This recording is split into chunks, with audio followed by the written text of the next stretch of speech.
அல்லாஹ்வின் தூதரை காட்டுங்கள். உங்களுடைய சகோதரன் ஷஹீத், இன்னா லில்லாஹி வ இன்னா இலைஹி ராஜிஊன், அல்லாஹ்வின் தூதரை காட்டுங்கள். ஈமானை உறுதி. நம்ம பிள்ளைய காட்டுங்க, புருஷனை காட்டுங்க, சொந்த பந்தத்தை காட்டுங்க, அண்ணனை காட்டுங்க, தம்பியை காட்டுவோம். சஹாபாக்களுடைய ஈமானை உறுதி, அந்த பெண்ணுடைய உறுதியை பாருங்க. ஒரு சில சஹாபாக்கள் மலையடிவாரத்திலே அமர்ந்து கொண்டார்கள். அனஸ் இப்னு நதர் ரலியல்லாஹு வாராங்க, வந்து கேக்குறாங்க, என்ன பையன் உட்கார்ந்துட்டு இருக்கீங்க, வாங்க போவோம் யுத்தத்துக்கு. அனஸ் இப்னு நதரை பார்த்து சொல்கிறார்கள், அல்லாஹ்வின் தூதர் மரணித்து விட்டார்கள், இந்த யுத்தமும் திசை மாறி போய் விட்டது, இந்த யுத்தத்தை நாங்கள் எவ்வாறு செய்வது? அனஸ் இப்னு நதர் சொல்றாங்க, அல்லாஹ்வின் தூதர் என்ன நோக்கத்திற்காக வேண்டி இந்த இடத்துக்கு அழைத்து வந்தார்களோ அந்த நோக்கத்தை நானும் நீங்களும் செய்யாவிட்டால் அல்லாஹ்விடத்திலே நாங்கள் தண்டிக்கப்படுவோம், அல்லாஹ்வினுடைய தண்டனை வந்துவிடும். உஹது மலை அடிவாரத்திலே சுவர்க்கத்தினுடைய காற்று வீசிக் கொண்டிருக்கிறது என்று யுத்தத்திலே பங்கு கொள்கிறார். அனஸ் இப்னு நதர் ரலியல்லாஹு அன்ஹு ஷஹீதாக்கப்படுகிறார். கடைசி சந்தர்ப்பத்திலே அனஸ் இப்னு நதர் ரலியல்லாஹு ஜனாசாவை அடையாளம் கண்டு கொள்ள முடியாத அளவுக்கு அவருடைய உடம்பு சல்லடையாக்கப்பட்டிருந்தது. அன்பானவர்களே, ரசூலுல்லாஹ் கூட்டிட்டு வந்தாங்க, ஷஹீதாயினால் சுவர்க்கம் என்று சொன்னாங்க.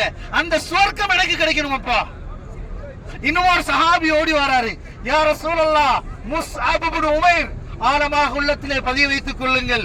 30 வயது நிரம்பிய ஒரு வாலிபர் அல்ல, 19க்கும் 20 வயதுக்கு இடைப்பட்ட ஒரு சிறிய வயதுடைய ஒரு வாலிபர், ஒரு இளைஞன். அவன் முஸ்அப் இப்னு உமைர் இஸ்லாத்துக்கு வாரத்துக்கு முன்னர் அவருடைய ஆடையை சுமப்பதற்கு வேலையாட்கள், அவர் பாவிக்கக்கூடிய வாசனை திரவியங்கள் வெளிநாடுகளிலிருந்து இறக்குமதி செய்யப்படக்கூடியது. இஸ்லாத்துக்குள் வருகிறார். தாய் சொல்லுகிறாள், முஸ்அபே, உனக்கு இந்த சொத்திலே எந்த ஒரு பங்கும் கிடையாது, நீ முஹம்மதை விட்டு விட்டு வராவிட்டால் நான் என்ன செய்து விடுவேன், உயிரை மாய்த்துக் கொள்வேன். தாய்கிட்ட சொல்றாரு, அல்லாஹ் உனக்கு பலவிடுத்த உயிரை தந்தாலும் நான் இஸ்லாத்தை விட்டு விட்டு வர மாட்டேன். சஹாபி வாரார், வந்து சொல்றாரு, யா ரசூலல்லாஹ், முஸ்அப் இப்னு உமைருடைய ஜனாசாவை கஃன் செய்வதற்கு கஃன் போதாத அல்லாஹ்வின் தூதரே, தலையை மூடினால் கால் விளங்குகிறது, காலை மூடினால் தலை விளங்குகிறது.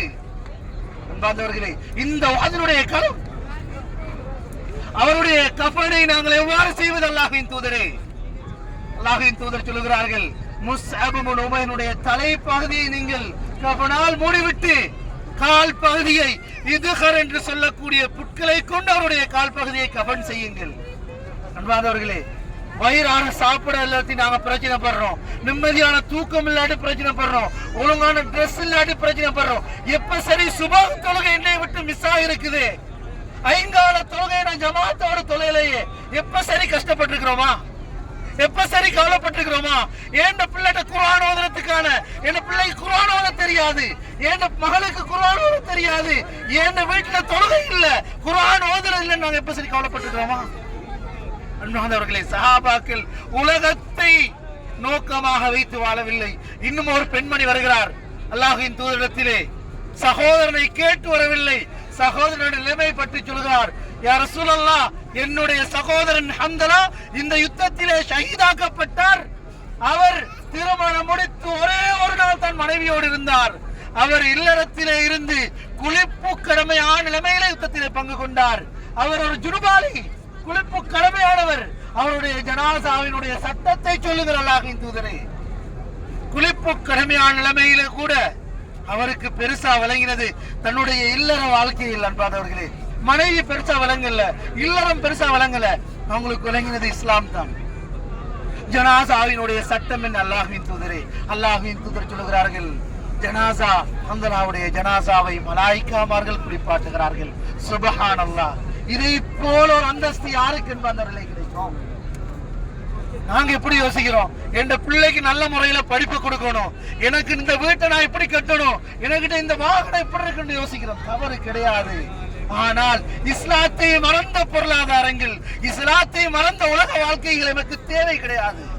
அந்த சஹாபாக்கள் அல்லாஹ்வுடைய கட்டளையை அமல்படுத்தினார்கள், செயல் ரீதியாக தன்னுடைய இரத்தங்களை சிந்தினார்கள். அவர்கள் கிட்டத்தட்ட 70 ஷஹீதுகள் இந்த மண்ணிலே என்ன செய்திருக்கிறார்கள்? மறைந்திருக்கிறார்கள். ஹம்சா ரலியல்லாஹு அன்ஹு அவர்கள் மிகவும் ஒரு கேவலமான முறையிலே ஹம்சா ரலியல்லாஹு அன்ஹுடைய உடம்பு பிளக்கப்பட்டவருடைய உடல் உறுப்புகள் எல்லாம் வெளியே தென்படுகிறது. அல்லாஹ்வின் தூதருடைய ஒரு பல்லும் இந்த யுத்தத்திலே உடைக்கப்படுகிறது என்று சொன்னார். அன்பானவர்களே, இது அத்துணை தியாகமும் இஸ்லாம் வாழ வேண்டும். அவர்கள் போரிடாவிட்டால் முஸ்லிம்களை அழைத்திருப்பார்கள். இஸ்லாம் நமது நாடுகளுக்கு வந்திருக்காது. நானும் நீங்களும் முஸ்லிம் என்று பேசுவதற்கே தகுதி இல்லாமல் போயிருப்போம் அன்பார்ந்தவர்களே. மக்கா மதீனா என்றால் என்னவென்றே தெரியாமல் இருந்திருக்கும். அவர்களுடைய தியாகம் தான் இன்றைக்கு நானும் நீங்கள் உம்ரா என்ற பெயரில் வந்திருக்கிறோம், மஸ்ஜித் நபவி என்ற பெயரில் வந்திருக்கிறோம். அன்பார்ந்தவர்களே, நாம் என்ன செய்து கொண்டிருக்கிறோம்? நாம் உலகத்தினுடைய சுகபோகத்தை தான் எதிர்பார்த்துக் கொண்டிருக்கிறோம். நாளை மறுமையிலே இந்த உஹதுமலை சாட்சி சொல்லும் அந்த சஹாபாக்கள் குறித்து, அவருடைய தியாகம் குறித்து அந்த உஹதுமலை பேசும்.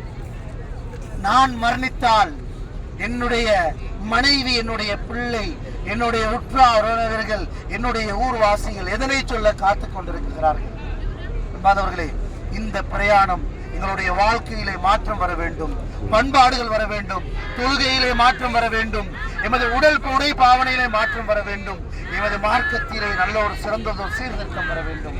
வல்லவன் ரஹ்மான் இந்த இடத்திலே அந்த சஹாபாக்கள், அந்த சஹாபிய பெண்மணிகள் என்ன தியாகத்தை செய்தார்களோ அதே தியாக உணர்வோடு வல்லவன் ரஹ்மான் இருக்கக்கூடிய காலங்களை சரியான முறையிலே கழித்து வாழ்வதற்கும் அதே போன்று வாழ்ந்து மறைவதற்கும் அந்த நட்பாகியத்தை வல்லவன் ரஹ்மான் எனக்கும் உங்களுக்கும், குறிப்பாக என்னை பெற்ற தாயந்தருக்கும் வல்லவன் ரஹ்மான் அந்த பாக்கியத்தை நசீபாக்க வேண்டும். அஸ்ஸலாமு அலைக்கும் வரஹ்மத்துல்லாஹி.